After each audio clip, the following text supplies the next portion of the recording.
अक्सर माशी माहिरीन कहते हैं कि इलेक्शन के बाद आने वाली जो हुकूमत है वो भी कुछ ज़्यादा देर तक चल नहीं पाएगी, टिक नहीं पाएगी क्योंकि पीडीएम हुकूमत ने माशी तबाही फेर दी है और पाकिस्तानी मुल्की और गैर मुल्की कर्ज़े में इस कदर डूबा हुआ है कि उससे निकलते-निकलते मेरे ख़्याल में वो कहते हैं कि बहुत अरसा गुज़र जाएगा। आप क्या कहते हैं?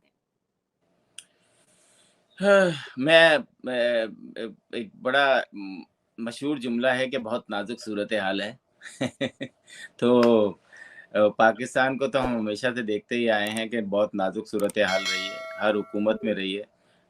हर कूह में हुई है, हर वज़ीर-ए-आज़म के जाने के बाद नए वज़ीर-ए-आज़म को जो है बड़ी नाज़ुक सूरत-ए-हाल मिलती है।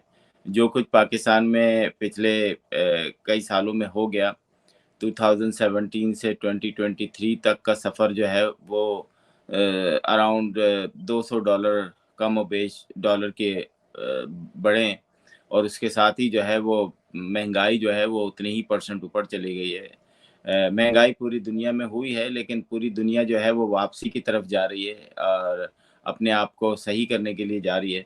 लेकिन पाकिस्तान में जो है ना एक के बाद एक सूरत-ए-हाल, एक के बाद एक सूरत-ए-हाल।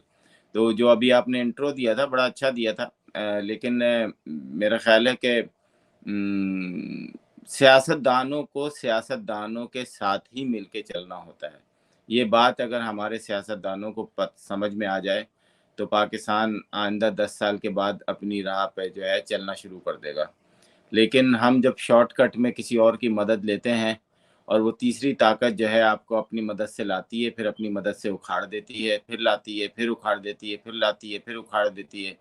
तो उसमें मुल्क की बदनामी भी साथ-साथ ही हो रही होती है और मुल्क में महँगाई भी उसी हिसाब से हो रही होती है। तो आने वाले दिन वो कहते हैं ना कि आप क्या नहीं चाहती कि पाकिस्तान अच्छा हो? मैं भी यही चाहता हूँ और मेरा ख़्याल है 24 करोड़ अवाम भी यही चाहती होगी। तो सर उम्मीद पे दुनिया कायम है, अब अच्छी उम्मीद लेकिन तो सर रखनी हम चाहिए। कर्ज़े लेते रहेंगे और कर्ज़े लेने के बाद बजाय उसको अदा करने के या कहीं सेविंग करने के या अपनी आवाम को कुछ रिलीफ़ देने के, अगर हम इस तरह से अय्याशियाँ करते रहेंगे, दूसरा सवाल भी मेरा कुछ इसी नौइयत का आपसे है कि अंग्रेज़ी अखबार के फ्रंट सफ़े पर वज़ीर-ए-आज़म की लैपटॉप स्कीम के बड़े-बड़े इश्तिहार सरकारी खज़ाने से टैक्स गुज़ारों की रकम से शाया होते रहे। आप ये बताइए कि मुल्क जिस दहाने पे खड़ा है, उसके बाद आपने जितना कर्ज़ा ले लिया वो तो ले ही लिया, लेकिन इस तरह की अय्याशियों की क्या मुतहम्मिल हो सकता है पाकिस्तान? देखें, मैं इसका तो बिल्कुल सख्ती से जो है ना इसके ऊपर वो करूँगा कि ये बेगैरती है, बेहिसी है, बेशर्मी है कि आप पाकिस्तान के गरीब अवाम के टैक्स पेयर के पैसे अपने इश्तिहारों पे खर्च करें और मुझे पता है कि इश्तिहार लाखों के नहीं होते, करोड़ों के होते हैं। हुँ। और इस हुकूमत में जो ये अय्याशियाँ हैं, इसके खिलाफ मैं हमेशा बोलता रहा हूँ और बोलता रहूँगा कि ये पहले भी जो है इश्तिहारों की मद में अरबों रुपए जो है इन्हीं मीडिया चैनल्स के आउटलेट्स को देते थे। और ये इश्तिहार जो हैं मैंने भी देखे हैं, तो मुझे तो बड़ा अफ़सोस हुआ कि हम अब भी नहीं सुधरे। बल्कि मैं समझता हूँ कि शहबाज़ शरीफ से अगर कोई वहाँ पे जर्नलिस्ट है और हिम्मत कर सकता है, मुँह पे पूछे कि तुम्हारे को किसने इख्तियार दिया कि तुम पाकिस्तान के टैक्स पेयर के पैसों को इस तरीके से खर्च करो। लेकिन कौन पूछेगा? जो जर्नलिस्ट पूछेगा उसे अखबार से निकाल दिया जाएगा, जो टीवी एंकर पूछेगा उसे टीवी की नौकरी से निकाल दिया जाएगा। पाकिस्तान के अंदर जो है ना इन सवालात पे पाबंदी है और हुँ। अगर मुस्लिम लीग नून के अंदर बैठे हैं हम और या कारकुन हैं, तो नहीं जी वो फिर नाराज़ हो जाएगी पार्टी, इसलिए हम ये सवाल नहीं पूछ सकते।